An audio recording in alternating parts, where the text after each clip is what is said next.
Hi, this is the day the Lord has made. Let us rejoice and be glad in it. Our devotion for today, November 22nd, 2022, is from the Gospel of Luke, chapter 18, verses 35 through 43. As he drew near to Jericho, a blind man was sitting by the roadside begging. And hearing a crowd going by, he inquired what it meant. And they told him, Jesus of Nazareth is passing by. And he cried out, Jesus, Son of David, have mercy on me.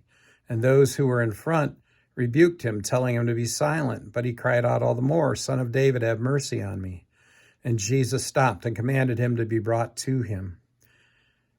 And when he came near, he asked him, what do you want me to do for you? And he said, Lord, let me recover my sight.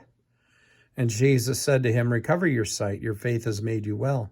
And immediately he recovered his sight and followed him, glorifying God. And all the people, when they saw it, gave praise to God.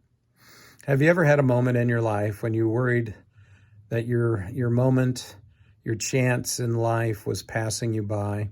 And if you didn't do something right then, you might never get another chance. The sudden onset of depression in those moments of potential realization can summon the courage, even in the meekest of person, to do something, to act. In our devotion for today, near the city of Jericho, a blind man was sitting along the roadway and begging.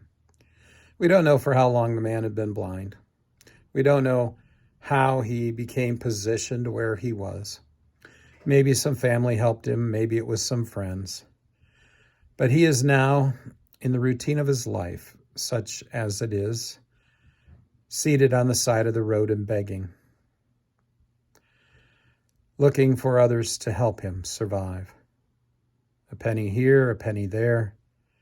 Maybe he will eat today. The sighted person's life is filled with possibilities of things to do, places to go, and the joy of seeing old friends and the ability to avoid enemies or tax collectors or others who want to take from you or take advantage of you or harm you. And while sitting there on the road, a commotion arises. Lots of voices and people and activity happening all in the roadway, coming towards where the blind man sat. Shouts and laughter and energy. Even a blind man can feel it and hear it. What was that?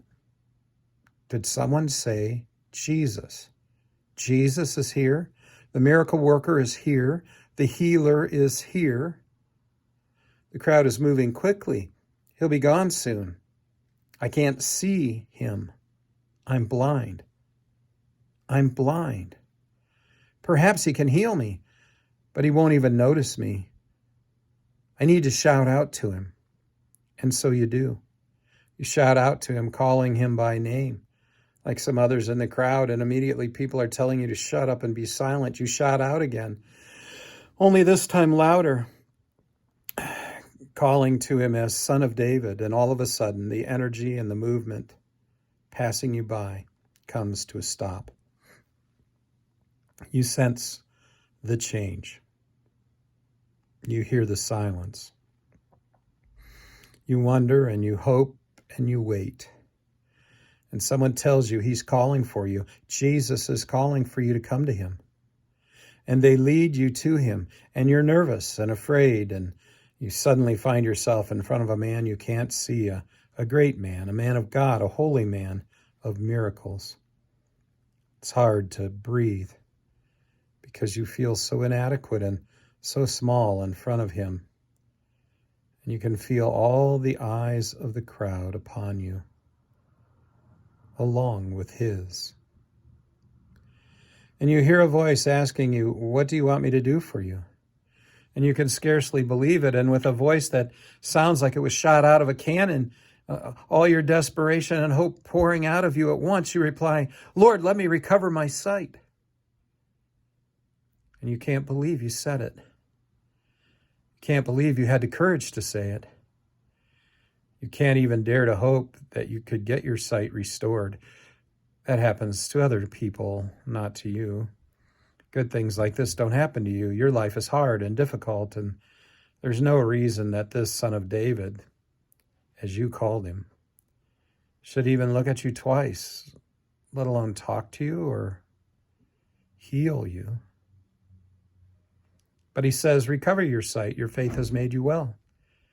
And suddenly, in one bright flash of light, you can see faces, bodies, colors, and the face of Jesus, the man who healed you. It's the only thing you can think of to do is rejoice and follow him. You can see once more. You're healed. And life's possibilities just opened up to you wide once again. Have you been desperate at some point in your life? Have you reached the end of your rope or found yourself completely overwhelmed by life and feeling like this time you won't recover from it, or your chance for change has passed you by and your situation will never get better? Call out to Jesus. Shout out to him. Don't be afraid. Call out his name in prayer for attention. Don't let others try to silence your voice or minimize your situation or your condition. Let Jesus know you need help. Let Jesus know you're sinking and you need his saving help. You may get his attention and everything might stop as he asks you what you want him to do for you. And then don't be afraid. Tell him. Don't be afraid to say exactly what it is you want Jesus to do for you. The worst that can happen is that he says no, and you're in the exact same spot you were before you even asked. But he might just give you what you want, or even better, what you need. And then you will be better off than before you asked. The possibilities might be endless. Go in peace, serve the Lord.